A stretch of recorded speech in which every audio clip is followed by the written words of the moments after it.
Okay, so I'm Jose Rodriguez. I'm from English level number 5. Today I'm gonna do a little summary of the pirate words, also known as loan words from the French language. So I have done two versions of this one already. So I'm gonna start with 10 words, then their meanings, and a little bit of their pronunciation in French and in English. So let's start by cafe. In English, it is pretty straightforward. It will be cafe. Nothing really interesting to it. In French, it wouldn't have so much of a difference. It would be cafe. A little bit of a softer sound, but it's quite the same. Doesn't have much change throughout the time. Well, a little bit about the context is that while the Normandic Empire was established and conquered a little bit of all of Europe, basically the English language was really influenced by this French composition of language, all of these French words, and throughout the times there were many mixings into the modern world. Also, there were many like cultural exchanges that made the English language a little bit of a mix of many languages that have connection and cultural significance into the culture. Well, that's really interesting, and let's get into the second word, which be satay. In English, it will be pretty interesting, the pronunciation. Not so different from the French, would be sauté. Doesn't have so much of the difference. You will see later that when you're translating this from French to English, you will see that the English word has a little bit more of a consonant word, like and those kind of sounds, because it is pretty like not so much as Spanish, but it still gets to use all those verbal composition and all those how to say it, all those sounds into the language. So the phonetic composition of the French language is a little bit of a little bit more of a vocal language. So let's get into the third word, which will be arcade. In English, it is also pretty straightforward. Arcade. Oh yes, I almost forget. Let's start by the meanings. First, the meaning of cafe. Cafe, it will be a shop or place to enjoy coffee, both in English language or in French. They will be the same thing.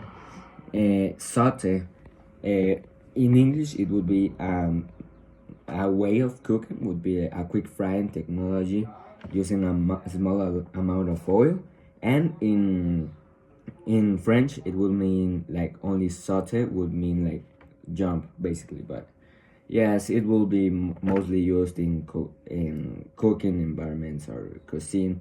But yes, it has like a little bit of broader spectrum of meaning. This happens a lot with this word. So let's get into arcade, which would be originally a series of arches, but later would be like covered passage or a gaming area. Later in English language, it will have mostly the significance of a gaming area, but it would be like arcade will mean like, yes, generally something with arcs, construction with arcs. Later, I will explain a little bit about other words, and let's get with lingering. So in English, it will be like lingering. It will be kind of hard to pronounce. I think it was one of the hardest to pronounce for me. And in French, it will be like lingrer. Also, the French word has like ré also, and it kind of substitutes the R. And the meaning, it would be a fashionable or delicate woman's undergarment. So yes, this will have kind of a similar meaning both in French and in English. And yes, let's keep on with the next word, which will be some, yes, acronyms. Air as UP. Yes, as you hear it, air as UP. In English, it will be like only the letters, but in French it would be for reanimation, soins d'urgence et prévention. In French it would be like RZIP, but in English it remains a little bit untranslated because it's mostly a medical term, like talking about intensive care services, so about reanimation, urgencies, and prevention. Yes. And now let's get into the cliche. In English, it is pretty simple, also cliche. It is kind of a common word to say in pop culture, and also in French, cliche can be used as an overused idea or phrase, and also kind of may have or not a little bit more of a broader meaning, but yes, they always have a little bit of a contextual same meanings. Next one would be bouquet. So in French it would be like bouquet, a little bit of less pronounced T sound, which is silent in both languages but still has a little bit of a sound, and it would mean a bunch of flowers in wine. Like it would be mostly the aroma that you can smell from them. So yes, it has kind of a weird meaning because it would be like a bunch of flowers or the aroma of wine, but still kind of have this positive like meaning in both languages. Hasn't changed too much. So yes, let's keep on with ballet. So in French, ballet, and in English, ballet.